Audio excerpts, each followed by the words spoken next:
முடிவின் துவக்கம் என்ற இந்த நிகழ்ச்சிக்கு மீண்டும் உங்களை வரவேற்கிறேன். நாம போன எபிசோட்ல பெர்கமோ சபையை குறித்ததான டிஸ்கஷன்ஸை தொடங்கி அதுல அநேக காரியங்களை நம்ம டிஸ்கஸ் பண்ணோம். அதுலயும் முக்கியமாக எது உலகம் இல்லை என்று, எப்படி இந்த உலகத்தோடு கூட நம்ம சேர்ந்து பயணிக்க கூடாது என்று, இதை குறித்து விவரமாக போன எபிசோட்ல நம்ம பேசணும். இந்த ஒரு எபிசோட்லயும் கூட பெர்கமோ சபையை குறித்ததான அடுத்த காரியங்களை பார்ப்போம். வாங்க. Praise lord brother. நம்ம போன எபிசோட்ல பெர்கமோ சபையை குறித்து ஸ்டார்ட் பண்ணோம். அதுல ரொம்ப முக்கியமாக பெர்கமு அப்படின்னா மனமுடிக்கப்பட்டவள் என்று அதோடைய அர்த்தத்தை சொல்லி, எவ்வாறாக அந்த சபையார் உலகத்தோடு கூட மனமுடிக்கப்பட்டிருந்தார்கள், நாமும் இந்த உலகத்தில் இருக்கிற இந்த நேரத்தில் எப்படி உலகத்தோடு மனமுடிக்கப்பட்டு இருக்கிறோம், அதிலிருந்து நம்ம எப்படி வெளியே வர வேண்டும், இந்த உலகத்தின் காரியங்கள் இது எப்படிப்பட்டது, இதிலிருந்து எப்படி வெளியே வரணும் அப்படின்னு சொன்னீங்க. அதை தொடர்ந்து பெர்கமு சபையில் இன்னும் அநேக காரியங்கள் இருக்குது. அதை குறித்து நீங்கள் விவரமாக சொன்னீங்கன்னா ஹெல்ப்ஃபுல்லாக இருக்கும்.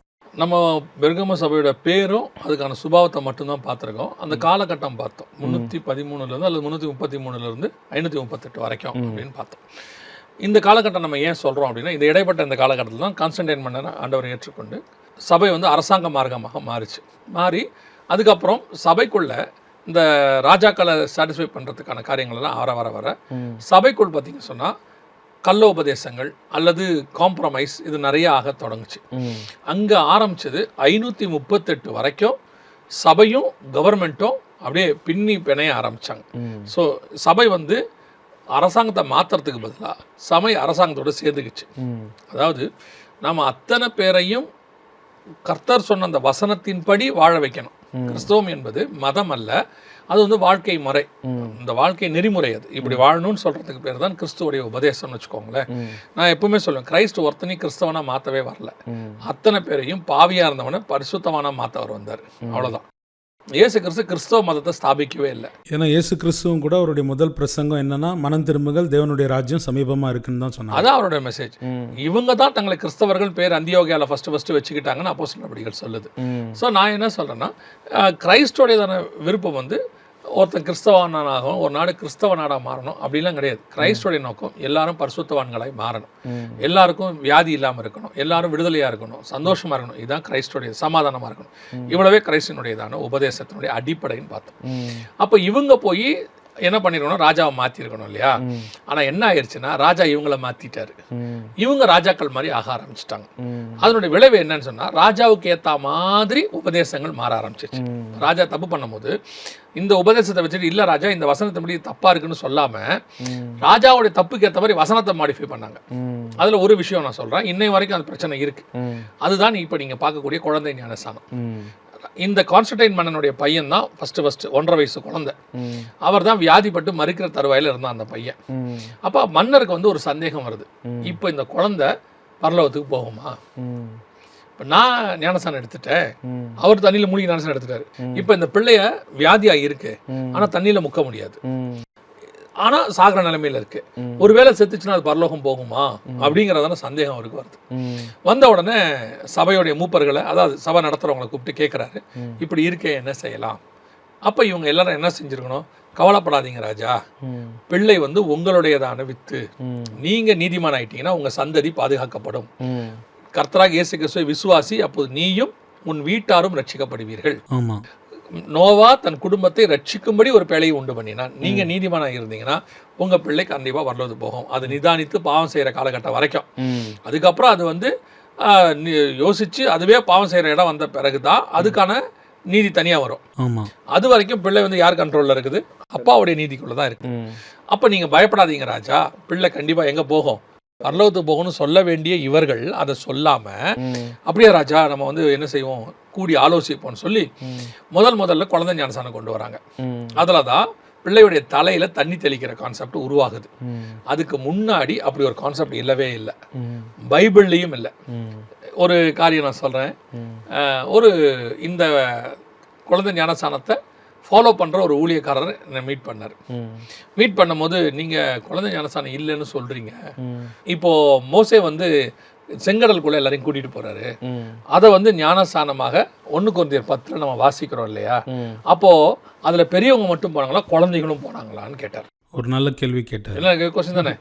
அப்போது நான் சொன்னேன், குழந்தைங்களும் உள்ளே போனாங்க. அப்போ குழந்தைகளுக்கு ஞானஸ்தானம் கொடுக்குறது என்ன தப்புன்னு கேட்டார். அப்படி சரின்னு சொன்னா மோசே கூட பெரியவங்களும் குழந்தைகளும் மட்டும் போல ஆடு மாடும் போச்சு, ஆமா, கழுதைகளும் போச்சு. ஞானஸ்நானம் கொடுப்பீங்களா? யாருக்கு கொடுக்கணும் யாருக்கு கொடுக்கக்கூடாதுன்னு உங்களுக்கு தெரியணுமா தெரிய வேண்டாம்? தெரியணும். அது ஒரு அடையாளமாக சொல்லப்பட்டது. செங்கடலுக்கு நடத்தி கொண்டு போனது ஞானஸ்நானமாக அடையாளம். சரி, இப்போ வந்து நோவா பேழைக்குள்ள இருந்ததை வந்து என்ன சொல்றாங்க? ஞானஸ்நானம் சொல்லி பேதுருவின் புஸ்தகம் எழுது. அதுக்கு ஒப்புமையான ஞானஸ்நானமானது அப்படின்னு இருக்கு. ஆனா பேழைக்குள்ள என்ன நல்லா இருந்துச்சு? சுத்தம் இருக்கும், அசுத்தமானவங்க இருக்கும், ரெண்டும் இருந்துச்சு. அப்ப அசுத்தமானவங்களுக்கு ஞானஸ்நானம் கொடுப்பீங்களா? ஸோ இவங்க என்ன நினைக்கிறாங்கன்னா, இவங்க செஞ்சதான ஒரு தப்பை சரி பண்றதுக்கு வசனத்தை அதுக்கேற்ற மாதிரி வளைக்க நினைக்கிறாங்க. இதே தப்பை தான் அந்த 4ஆம் நூற்றாண்டுல இவங்க செஞ்சாங்க. ராஜாவுக்கு ஏற்ற மாதிரி வசனத்தை மாத்துறது, காம்ப்ரமைஸ் பண்றது. ஸோ இவங்க என்ன செஞ்சாங்கன்னா, முதல்ல குழந்தை ஞானஸ்நானம் ஆரம்பிக்குது உள்ள. ஆனா ஒரு விஷயம் நல்லா புரிஞ்சுக்கோங்க, ஒன்று உள்ள வந்துட்டா அதுக்கப்புறம் வரிசையா எல்லா நல்ல உபதேசம் உள்ள வந்துடும், அடுத்து வந்துடும். அதனால தான் ஆண்டவர் சொல்லுவாரு, அந்நிய தேவர்களை உள்ள விடாதேம்பாரு. ஏன்னா ஒரு ஆள் உள்ள வந்துருச்சுன்னா அந்த ஒரு ஆள் வழியா எல்லா பிசாசும் உள்ள வந்துடும். இப்ப அதான் இங்க நடந்துச்சு. இங்க ஆரம்பிச்சதான இந்த உபதேச பிரச்சனை. ஸோ ராஜாவுக்காக காம்ப்ரமைஸ் பண்ணாங்க. கலாத்தியருக்கு எழுதும்போது பவுல் சொல்றாரு, நான் இன்னும் மனுஷனை பிரியப்படுத்துகிறவனா இருந்தால் தேவனுக்கு ஊழியக்காரன் அல்லவே. நான் வந்து கர்த்தரை பிரியப்படுத்த வேண்டுவேன், இவங்களுக்காக நான் என்ன செய்ய முடியாது? காம்ப்ரமைஸ் ஆக முடியாது. இன்னைக்கு பாருங்க, சர்ச்சஸ் நிறைய விஷயங்கள்ல விசுவாசிக்கு ஏற்ற மாதிரி காம்ப்ரமைஸ் ஆகும், அல்லது பெரிய பணக்காரங்களுக்கு ஏற்ற மாதிரி காம்ப்ரமைஸ் ஆகும், அல்லது டினாமினேஷனுக்கு ஏற்ற மாதிரி காம்ப்ரமைஸ் ஆகும். இங்க யாருக்காகவும் காம்ப்ரமைஸ் ஆக முடியாது. இதான் சத்தியம், இப்படித்தான் போகணும்னு பைபிள் சொல்லுது. கர்த்தர் ஒருத்தர் இதை எழுதவும் மாற்றவும் வல்லமை உள்ளவர். அவர் மாற்ற மாட்டார், அவர் சொல்லியும் மாத்துகிற தேவன் அல்ல. அப்ப எழுதி கொடுத்து கையெழுத்து போட்டார். அப்ப இதை மாத்திர அதிகாரம் எனக்கு எப்படி வரும்? சோ இதுதான் நடந்துச்சு. அதனால நீங்க பெர்கமு சபை இப்படி வாசித்து பாருங்க, அங்க அவர் பேசுறது எல்லாமே உபதேச பிரச்சனையா தான் இருக்கும் இல்லையா? பிழையாமின் உபதேசத்தை பத்தி பேசுவார். அதுக்கு அடுத்து வந்துட்டு நிக்கோலாய் மதஸ்தருடைய உபதேசத்தை பத்தி பேசுவார். நீங்க ஒண்ணு புரிஞ்சுக்கணும், இந்த பெர்கமு பத்தி அவர் முன்னறிவிக்கிறார், இந்த சபை இப்படி இருக்கணும். அவர் சொல்லும் போது யோவானுக்கு வெளிப்படுத்தும் போது, யோவான் இருக்கிறது பத்மு தீவுல, கிபி 90 to 96 இந்த சம்பவம் நடக்குது. ஆனா இந்த சம்பவம் நடக்கிறது வந்து யோவானுக்கு அப்புறம் 213 வருஷம் கழிச்சு நடக்கிற சம்பவம். ஏறக்குறைய 300-400 வருஷங்கள்ல தான் இதெல்லாம் நடக்குது. அப்போ 300 வருஷத்துக்கு முன்னாடியே சர்ச் இந்த பீரியடுக்குள்ள போகணும் அவர் சொல்றாரு. பிழையாமின் உபதேசம் வரும்னு சொல்றாரு. யோசிச்சு பாருங்க, பிழையாமின் உபதேசத்தை ஃபாலோ பண்றவங்க உங்ககிட்ட இருக்கிறாங்கன்றாரு. பிழையாம் யாரு? என்னாகமத்தின் புஸ்தகத்துல இருக்கக்கூடியதான ஒரு தீர்க்கதரிசி. இன்னும் சொல்ல போனால் பிழையாம் வந்து கர்த்தருடைய தீர்க்கதரிசி நம்ம சொல்றோமே ஒழிய அவன் வந்து இஸ்ரவேலை சார்ந்தவன் அல்ல. ஏன்னா இஸ்ரவேலர்கள் வந்து கானானுக்கு போயிட்டு என்ன தேசத்துக்கு போல, வழியில இருக்கிற தீர்க்கதரிசி அவன், பாலாக் கூட. அப்போ இந்த உபதேசம் எப்படி இன்னைக்குள்ள சர்ச்சுக்குள்ள வரும்னு அவர் சொல்றாரு. அப்ப பிழையாம் என்ன செஞ்சான்? இந்த சபையை மோசமாக இஸ்ரவேல் ஜனங்களை பாக்குறான். சுத்தமா இருக்கு, எல்லாம் பக்காவா போயிட்டு இருக்கு. எந்த பக்கத்துல இருந்து பார்த்தாலும் எப்படி இருக்கு? எல்லாம் கரெக்டா இருக்கு. அதான் சிமரா சபையினுடைய காலம். எந்த பக்கத்துல இருந்து பார்த்தாலும் பர்ஃபெக்ட்டா இருக்கு. இப்ப இதை சோர போக்கணும், என்ன செய்யலாம்? மோவாபிய ஸ்திரீகள் அனுப்புறாங்க. மோவாபிய ஸ்திரியை உள்ள கொண்டு வச்சாச்சு. அதுதான் உபதேசம். அவன் ஆக்சுவலா என்னன்னா, மோவாபிய ஸ்திரீ அதெல்லாம் அப்படி சொல்லக்கூடாது. அது ஆக்சுவலா கான்செப்ட் என்னன்னா, இவங்களை தப்பு செய்யவை கர்த்தர் இவங்களை சபிச்சிருவாரு. உனக்கு என்னப்பா வேணும்? இஸ்ரவேலை கர்த்தர் என்ன செய்யணும்? சபிக்கணும். பாலா கேட்டது அதுதான், அவங்கள சபிக்கணும்ன்றான். அப்ப சபிக்கணும்னா என்ன பண்ணும்? ஒரு தப்பு அவங்கள பண்ணவை, ஒரு மோவாபிய ஸ்திரீ உள்ள கூட்டிடுவா, யாரோ ஒருத்தவங்களா கொண்டுவா. அப்போ இஸ்ரவேல் சபை என்பது, பெண்கள் என்பது சபை என்று சொன்னால், மோவாபிய ஸ்திரீ என்பது அந்நிய சபை, அந்நிய உபதேசம். அதை உள்ள கொண்டா, அவங்களுடைய வழிபாடுகளை உள்ள கொண்டா, அவங்களோட நெறிமுறைகளை உள்ள கொண்டா, அதை கொண்டு இங்க ஃபாலோ பண்ணவை ஆட்டோமேட்டிக்கா கர்த்தர் இவங்களை விற்க ஆரம்பிச்சிருவார். அதுதான் நடந்துச்சு. நான் ஒரு இடத்துல படித்தேன் பிரதர், இந்த காலத்தில் பிசாசுடைய ஒரு பெரிய ட்ரிக் என்னன்னா, பர்சிக்யூஷன் இல்லை, இப்படி ஜனங்களை காம்ப்ரமைஸ்குள்ள நடத்துறது தான் பிசாசுடைய ஒரு பெரிய ட்ரிக்கா இருக்கு. அதாவது பிசாசுடைய சோதனைகள் 2 விதமா இருக்கும். ஒன்று உங்களை உபத்திரவப்படுத்தி பார்க்கறது, இல்லைன்னா ஆசீர்வதிச்சு பார்க்கறது. நீங்கள் உபத்திரவத்தில் உண்மையாக நின்றுடுவீங்க. கஷ்டத்தில் பெரும்பாலும் நீங்கள் என்ன பண்ணி, இப்போ நீங்கள் நான் வந்து உடனே இவர் ஆசீர்வாதத்துக்கு எதிராக பேசுகிறேன் இல்லை. இப்போ இயேசு கிறிஸ்துவ பசி அப்பம் சாப்பிடுன்னா இது உபத்திரவம். மேல இருந்து கீழே குதினா, இது உபத்திரவம். ஆமா. ரெண்டுத்துல சக்சஸ் பண்ணிட்டாரு. இப்ப ஆசை காட்டுறான், எல்லாத்தையும் எடுத்துக்கோ, உலகத்தின் ராஜ்யம் மகிமை எல்லாத்தையும் எடுத்துக்கோ. ஒண்ணு உபத்திரவம், இல்ல ஆசீர்வாதம். ரெண்டுத்தையும் வச்சு அவன் சோதிக்க வல்லவன். கர்த்தருடைய கிருபையில நம்மகிட்ட இருக்கிறது என்னன்னு கேட்டீங்கன்னா, உபத்திரவத்தில் ஓரளவுக்கு நம்ம என்ன பண்ணிடுவோம், கிருபையினால நின்னுடுவோம். இந்த ஆசீர்வாதம் வருது இல்ல, இங்கதான் நம்ம வந்து தடுமாற ஆரம்பிக்கும். ஆமா. சிம்பிளான விஷயம் பாருங்க. நீங்க இயேசுவை ஏற்றுக்கொண்டு ஆரம்பத்துல சபைக்கு வரும்பொழுது சைக்கிள் தான் இருக்கும், இல்ல 2 வீலர் இருக்கும். ரொம்ப உண்மையா வருவீங்க, ஓடி ஓடி வருவீங்க. உங்களோட உண்மையை பார்த்துட்டு கர்த்தர் கார் கொடுக்குறாருன்னு வச்சுங்க, ஆட்டோமேட்டிக்கா லேட்டா தான் வருவீங்க. நீங்க ஒரு 5 நிமிஷமா லேட்டா தான் வருவீங்க. அந்த ஆரம்பத்துல, அதனால தான் ஆண்டவர் சொல்றாரு, ஆதியிலே கொண்டிருந்த அன்பை விட்டா என்று உன் பேர்ல எனக்கு ஒரு குறை உண்டு. நீ எப்படி ஆரம்பத்துல என்ன ஃபாலோ பண்ணியோ அதே மாதிரி ஃபாலோ பண்ணுன்ற. அப்ப இன்னைக்கு சபை என்ன ஆயிடுச்சு, அந்நிய உபதேசத்தை உள்ள கொண்டு வந்து வச்ச உடனே அவன் கொண்டு வந்து என்ன பண்றான், ஒண்ணு உங்களை ஆசீர்வாதத்தை, உலக ஆசீர்வாதத்தை கொண்டு வந்து கொடுக்குறான், இல்ல உலக ஏதோ ஒரு காரணத்தை உள்ள கொண்டு வந்து வச்சிடறான். இன்னைக்கு மோவாபிய ஸ்திரீகள் உள்ள வந்த மாதிரி சபைகளுக்குள்ள உபதேசம் உள்ள வந்துருச்சு, பிள்ளையாமின் உபதேசம். அது உள்ள வந்த உடனே சபையானது சோரம் போக்க தொடங்கிருச்சுன்னு பாக்குறோம். அடுத்து நிக்கோலாய் மாஸ்டர் ரெண்டு வகையான உபதேசம் இருக்கு. சோ இன்னைக்கு இதை பாக்குறவங்களா இருக்கட்டும், விசுவாசியா உட்காந்து பாக்குறோம், இதுல எங்களுக்கு என்ன சொல்றீங்க அப்படின்னா, ஒரு விஷயம் நல்லா புரிஞ்சுக்கணும். நீங்கள் விசுவாசியா இருக்கும் பொழுது, ஒரு 30-40 வருஷத்துக்கு முன்னாடி விசுவாசியா இருந்தா கள்ளோபதேசம் உங்க வீட்டுக்குள்ள வரணும்னா 2 வழி தான் இருந்துச்சு.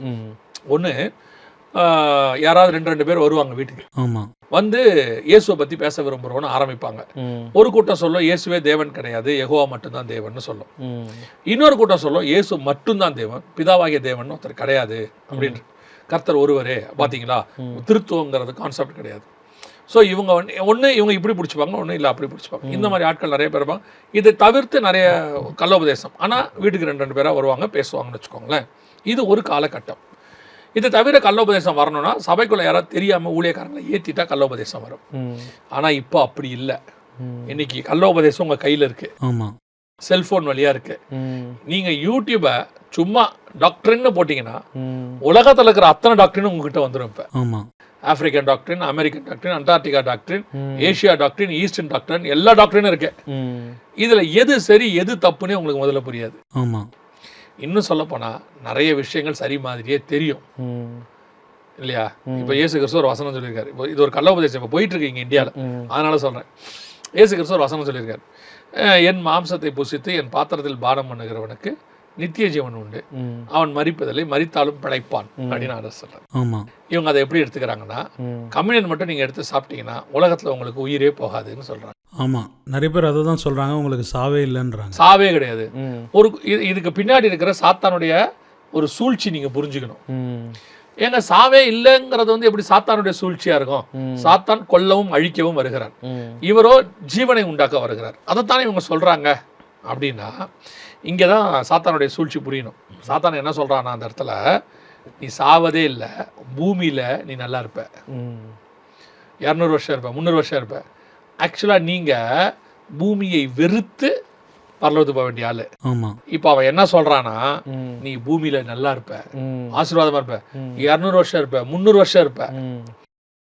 பவுல் சொல்றாரு, இனி நான் அல்ல, கிறிஸ்துவே என்னில் வாழுகிறார்.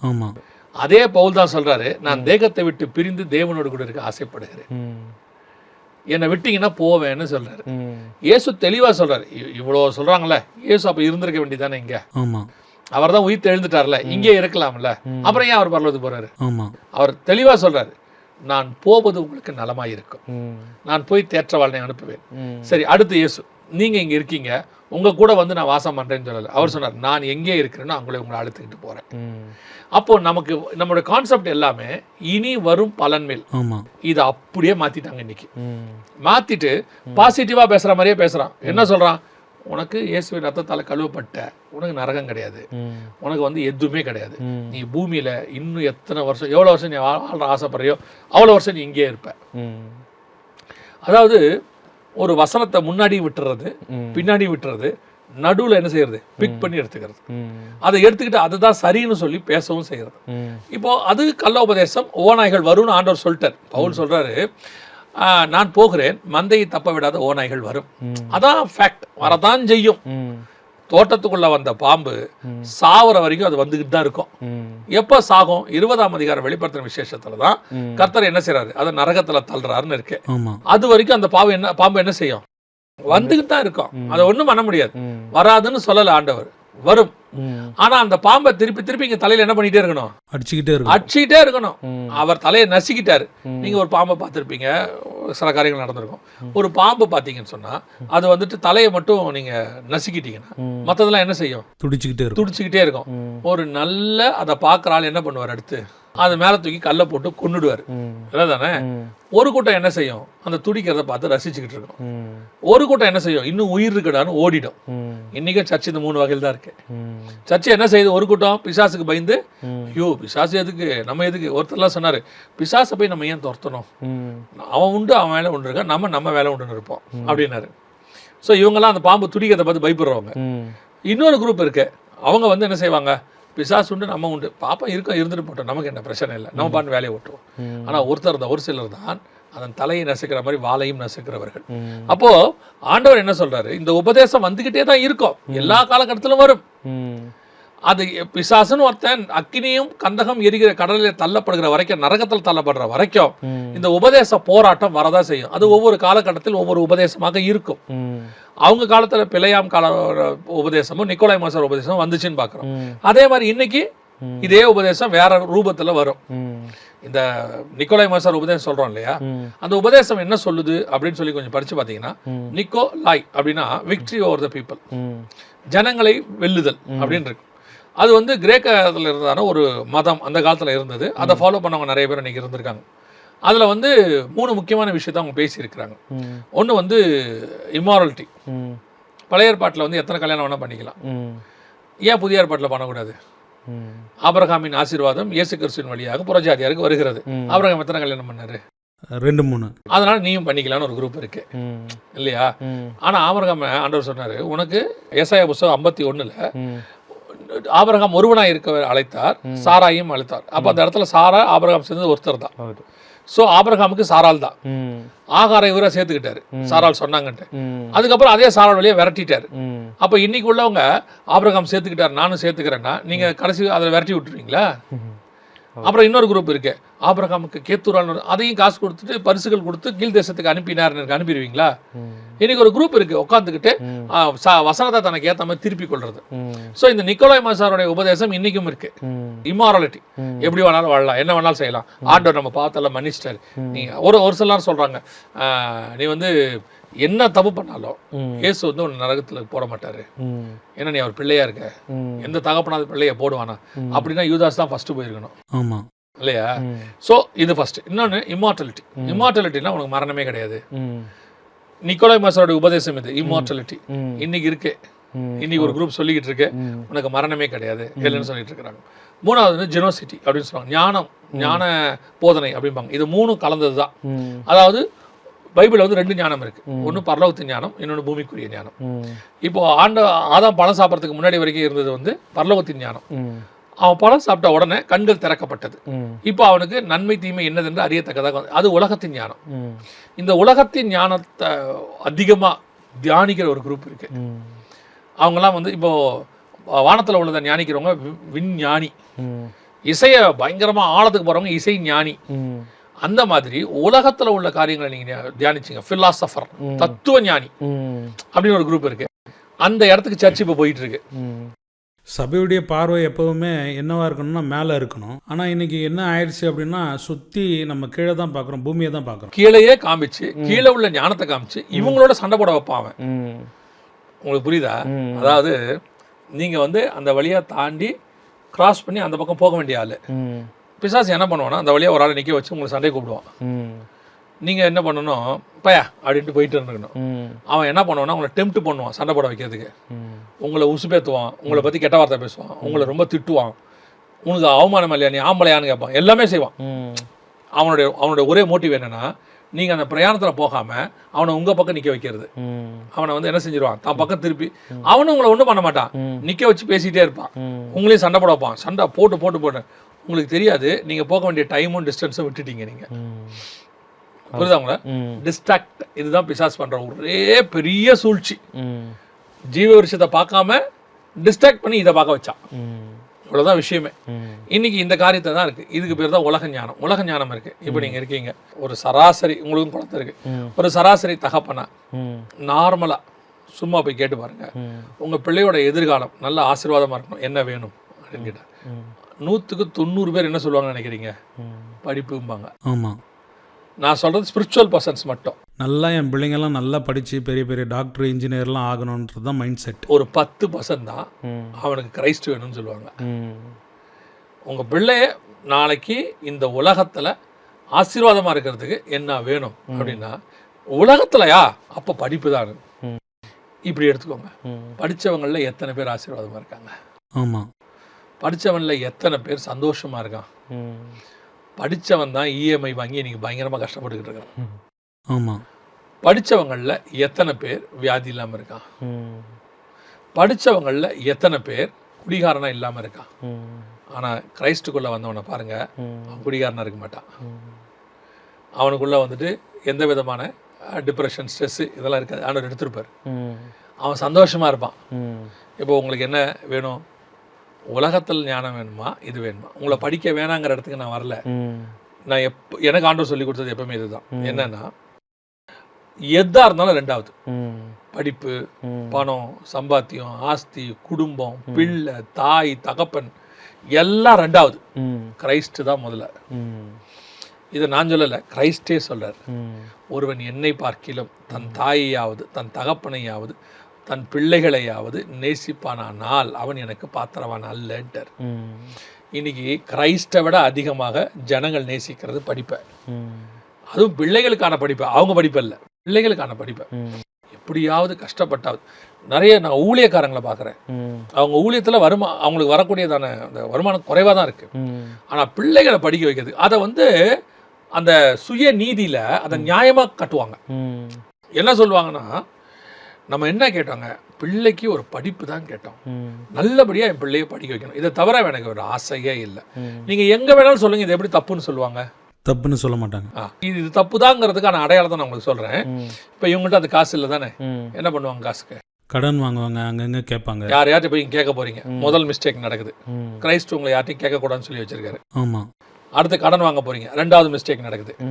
நீயோ கடன் கொடுப்பாய், கடன் வாங்காது இருப்பாய். மூணாவது வட்டிக்கு வாங்க போகிறீங்க, இதையும் கிரைஸ்ட் கூடாதுன்ட்டாரு. இப்போ நீங்கள் இதெல்லாம் வந்து முதல் செட் ஆஃப் பாவம். இப்போ நீங்கள் ஒரு வேளை ஊழியம் பண்ணுறீங்க, உங்கள் பிரசங்கம் இனி எப்படி இருக்கும்? திங்கக்கிழமை காலையில் பையனுக்கு 50,000 ரூபா ஃபீஸ் கட்டணும். இன்னைக்கு காலையில் உங்ககிட்ட காசு இல்லை, நீங்கள் என்ன பண்ண போகிறீங்க? தேவைகளை சொல்லி தான் ஆகணும். உங்கள் பிரசங்கத்தை நீங்கள் அந்த காசுக்கு பயன்படுத்துவீங்க. 100க்கு 95% ஊழியக்காரங்க அதை தான் செஞ்சிட்ருக்காங்க. இவ்வளவே நான் சொல்கிறது ஒரு எக்ஸாம்பிளுக்காக படிப்புன்னு சொல்கிறேன். இந்த மாதிரி எல்லாமே இருக்குது. அதை கொண்டாந்து சபைக்குள்ளே நம்ம நுழைச்சிருவோம். நம்ம ஊழியத்தை அது என்ன செஞ்சிடும்? மோசம் பக்கிடும். இங்கே நம்ம என்ன சொல்ல வரோம்னா, இது தப்புன்னு சொல்ல வரல. இன்கேஸ் அது தேவையாக இருந்தால், ஆண்டவருடைய பிளானில் அது இருந்தால், ஆண்டவரே அதெல்லாம் சந்திப்பார். உங்களை கர்த்தர் 50 லட்ச ரூபா கொடுத்து படிக்க வைக்கணும்னா படிக்க வைப்பார். ஆமாம். எனக்கு எங்கள் மாமா சொல்லி கொடுத்தாரு. நான் அதை தான் சொல்கிறேன். எங்கள் மாமா ஒரு தடவை என்கிட்ட சொன்னார், ஜெகன், ஆண்டவர்கிட்ட போய் காசு கேட்காத, ஆண்டவர் என்ன கேட்காத, காசு கேட்காத, உனக்கு என்ன கொடுக்குறாரோ அதை கேளு. ஏன்னா பணம் என்பது அதை வாங்குவதற்கான நடுவில் இருக்கக்கூடிய ஒரு மோடு. ஆமாம், அது ஒரு மோடு, மீடியேட்டர் மாதிரி. மீடியேட்டர். இந்த பணத்தை நீ வச்சிருக்கிறதுனால ஒண்ணுமே செய்ய மாட்டேன். ரூபா நோட்டை சாப்பிட முடியாது, ஆனா ரூபா நோட்டை கொடுத்து சாப்பாடு வாங்கி சாப்பிடலாம். ரூபா நோட்டை ட்ரெஸ்ஸாக போட முடியாது, ஆனால் அதை கொடுத்து ஒரு ட்ரெஸ்ஸு வாங்கி போட்டுக்கலாம். ரூபா நோட்டை வச்சுட்டு அது மேலே நீ நடக்க முடியாது, ஓட முடியாது, ஆனால் ரூபா நோட்டை கொடுத்து ஒரு பைக் வாங்கி ஓடலாம். அப்போ உன் தேவை எதுவாக இருக்கணும்னா, எது உனக்கு வேணுமோ அதான் உன்னுடைய ஜபமாக இருக்கணும். அதுக்கு பதிலாக நீ ரூபாயை எனக்கு பணம் கொடுங்க ஆண்டவரேன்னு கேட்டீங்கன்னா, இந்த பணத்தை வச்சு நீ ஒன்றும் பண்ண மாட்டேன். பணத்தாசை எல்லா தீமைக்கும் வேறாய் இருக்கிறது. அப்போ இன்னைக்கு இந்த உலக ஞானம், பணம் சம்பாதிக்கணும், அது உங்க பிரசங்கம் மாறும். இது நான் சொல்றது படிப்பு பையனுக்குன்றதை திருப்பி சொல்றேன், பேசிக். படிக்க வேணாம் நான் சொல்லவே இல்லை. உங்களுடைய ஃபோக்கஸ் முழுக்க என்ன ஆயிடுச்சு அப்படின்னா, பசங்க, படிப்பு, ஒரு இடம், ஒரு சர்ச்சு கட்டிடணும், ஒரு வீடு கட்டிடணும், இதுதான் இருக்கு. உங்களுக்கு ஒரு சபை கொடுக்கணும்னு கத்தர் முடிவு பண்ணிட்டாருன்னா, அதை கட்டி கையில சாவி கத்தர் கொடுப்பாரு. அது எப்படிங்க செய்வார்? எங்கிட்ட சாட்சியெல்லாம் இருக்கு, கத்தர் செய்வார். ஆனா இன்னைக்கு உலகம் இந்த பிள்ளையாமின் உபதேசம், இந்த காரியங்கள்லாம் கொண்டாந்து உலக ஞானம் உள்ள வந்துருச்சு. ஜெனாலஜின்னு சொல்லுவாங்க, அது உலக ஞானம் உள்ள வந்துருச்சு. அது வந்து இப்போ என்ன செய்யுது, எனக்கு ரொம்ப ஆச்சரியமா இருக்கு. கிரைஸ்ட் எல்லாவற்றையும் விட்டு என்னை பின்தொடர்ந்து வான்னு தான் சொன்னார். இன்னைக்கு சபைக்கு வாங்க, கிரைஸ்ட் உங்களுக்கு எல்லாம் தருவாருன்னு தான் பிரசங்கம். இன்னைக்கு உபதேசங்கள்லாம் எப்படி ஆயிடுச்சு அப்படின்னா, இயேசுவை நம்பினா உங்களுக்கு அதை கொடுப்பாரு, இதை கொடுப்பாரு, உலகத்தில் ஆசீர்வாதமாக வைப்பாருன்றது தான் உபதேசமாக இருக்கு. சரி, இப்போ உலகமும் அதானது கொடுக்குது. ஆமா இல்லையா? இப்போ உலகத்துல உள்ளவங்களும் என்ன சொல்றாங்க, நீ வேலைக்கு வா, நான் உனக்கு சம்பளம் கொடுக்குறேன். கஷ்டப்பட்டு உழைக்கிறவன் கண்டிப்பா ஆசீர்வாதமா தான் இருப்பான். உழைக்கிறவனுக்கு ஒரு சம்பளம் உண்டு இல்ல. அமெரிக்கால இருக்கிற கம்பெனி உங்களை என்ன கூப்பிடுது, நீ வந்துரு, நான் உனக்கு குடும்பத்துக்கு தரேன், H1B விசா தரேன், உனக்கு டிக்கெட் தரேன், விசா தரேன், இல்லையா? ஆமா. இப்போ நீங்களும் அதானே சொல்றீங்க, வேற விதமா. அதே தான் நீங்க வேற விதமா சொல்றீங்க. ஆமா. அப்போ என்ன சபைக்கும் உலகத்துக்கும் என்ன வித்தியாசம் இருக்கு? ஆமா. இவங்க என்ன எதை அடாப்ட் பண்ணிட்டாங்கன்னா, உலகத்தை அடாப்ட் பண்ணிட்டாங்க. அடாப்ட் பண்ணிட்டு இதுதான் சரி அப்படின்னு ஆயிட்டாங்க. இவங்களுக்கு இன்னொரு பயம் இருக்கு. என்ன பயம் அப்படின்னு கேட்டீங்கன்னா, நான் இப்படி சத்தியத்தை கரெக்டா பேசிட்டு உள்ளதை சொல்லிட்டேன்னா இவங்க ஒரு நாள் சபைக்கு வராம போயிட்டாங்கன்னா. ஆமா. நீங்க யோசிச்சு பாருங்க, ஒரு ஸ்கூலுக்கு போறீங்க, அவன் வந்து டேர்ம்ஸ் அண்ட் கண்டிஷன் சொல்றான், இவ்வளோ ஃபீஸ் உங்களால அஃபோர்ட் பண்ண முடியல, ஆனா இவ்வளோ ஃபீஸுங்கிறான். அடுத்து இத்தனாம் தேதிக்குள்ள கட்டுங்கிறான். ஆமா. இல்லையா? இந்த யூனிஃபார்ம் போடு, இத்தனை மணிக்குள்ள ஸ்கூலுக்குள்ள வந்துடணுங்கிறான். கரெக்ட் தானே? இவ்வளோ லீவ் நீ போடக்கூடாதுங்கிறான். இவ்வளோ கண்டிஷனை அவன் போடும்போது ஜனங்க போய் நிக்கிறாங்களா இல்லையா? நிக்கிறாங்க. அந்த அத்தனை கண்டிஷனுக்கு அவங்க ஒத்துக்கிறாங்களா இல்லையா? ஆமா. அப்ப ஏன் சபை சத்தியத்தை பேசக்கூடாது? ஏன் சபை சத்தியத்தை பேசக்கூடாது? ஆமா. இப்ப இவங்க சொல்லுவாங்க, அப்ப பேச ஜனங்க போறாங்களே, நீங்கள் பயந்தது உங்களுக்கு நேரிட்டது. இயேசுநாதர் என்ன சொன்னாரு? சத்தியத்தை பேசணும்னு 6ஆம் அதிகாரத்துல யோவான்ல இருக்கு. சத்தியத்தை பேசுறாரு. அவன் சொல்றான், இதெல்லாம் ரொம்ப கஷ்டமா இருக்கு, நிக்க மாட்டேன் போ. கூட 12 பேர் தான் நிக்கிறான். அவனை பார்த்து கேட்கிறாரு, நீ இருக்கியா போறியா? ஆமா. இப்ப இயேசுவுக்கு விசுவாசி குறைஞ்சிருக்கா ஏறி இருக்கா? குறைஞ்சிருக்கு. எவ்வளவு இருக்கு? 12. அன்னைக்கு 70 பேர் போனாங்க, 12 பேர் நின்னாங்க. அந்த 12 பேரை பார்த்து அவர் கேட்ட கேள்வி, இருக்கியா போறியா? இல்லையா? ஆமா. இன்னைக்கு இயேசுக்கு 12 விட குறைவா இருக்கா, 12 விட ஜாஸ்தி இருக்கா? 12 விட அதிகமா இருக்கு. க்ரோஸ் அண்ட் க்ரோஸ்ல இருக்கு. ஆமா. இவ்வளவே ஃபார்முலா. சபை உள்ளதை உள்ளதென்றும் இல்லதை இல்லதென்றும் சொல்லுங்க. இவ்வளோ நேரம் நம்ம பேசினதெல்லாம் இந்த கள்ள உபதேசத்தை குறித்து பேசணும். அதனால தான் ஆண்டவர் சொல்றாரு, எவன் ஜெயம் கொள்ளுகிறானோ அவனுக்கு மறைவான மன்னா கொடுக்கப்படும் சொல்றாரு. மறைவான மன்னாவை புசி கொடுப்பேன். நீ சத்தியத்தை நீ கரெக்டா ஃபாலோ பண்ணு, நான் உனக்கு இதை விட மேலான சத்தியத்தை கொடுக்குறேன். ஸோ இன்னைக்கு நம்ம கடைசியா சொல்லிட்டு முடிக்கிறோம். என்ன முடிக்கிறோம்னா, சபை இந்த காலத்தில் இந்த பெர்கமு மாதிரி தான் இருக்கு. உலகத்தோட மனம் முடிச்சிருக்கு. அது எதை குறிக்குதுன்னா, உலகத்தோடு கூட ஆசீர்வாதங்கள், உலகத்தினுடைய சத்தியங்கள், உலகத்தினுடையதான ஞானம், உலகத்தில் உள்ளதான மக்களுடையதான அடாப்ஷன் எல்லாம் உள்ள வந்துருக்கு. ஜஸ்ட் இதை ரிமூவ் பண்ணுங்க, க்ளீன் பண்ணுங்க. சத்தியத்தை சத்தியமா சொல்லுங்க, உள்ளதை உள்ளபடி சொல்லுங்க. அதுக்கு மிஞ்சினது கர்த்தர் பார்த்துக்கொள்வார். நீங்க உங்க சபை குறுகாது, பெருகும். அவ்வளோதான்.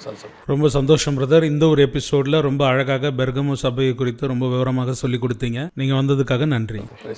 பிரியமானவர்களே, இந்த ஒரு எபிசோட்லையும் கூட பெர்கமு சபையை குறித்து விவரமாக பார்த்தோம். கர்த்தர் இந்த எபிசோட் மூலமா நமக்கு வெளிப்படுத்துகிற காரியம் என்னன்னா, இந்த உலகமோ உலகத்தில் இருக்கக்கூடிய காரியங்களோ இல்லை, நமக்கு ரொம்ப முக்கியமானவர் கிறிஸ்து தான். ஆகையினால கிறிஸ்துவை உறுதியாய் பற்றி கொண்டு அவருடைய வசனத்துக்கு கீழ்ப்படிந்து நடப்போம். கர்த்தர் நிச்சயமாகவே நாம் அவருக்கு உகந்த சபையாக, உகந்த பிள்ளையாக நாம் வாழும்படியாக அவர் உதவி செய்வார். ஒருவேளை இந்த நிகழ்ச்சிகளை பார்த்துக்கிட்டு வர உங்களுக்கு கேள்விகள் இருக்குமானால் அந்த கேள்விகளை கமெண்ட் செக்ஷனில் போடுங்க. அடுத்து வரக்கூடிய எபிசோடுகளில் அந்த கேள்விக்கான பதில்களை நம்ம பார்ப்போம். God bless you.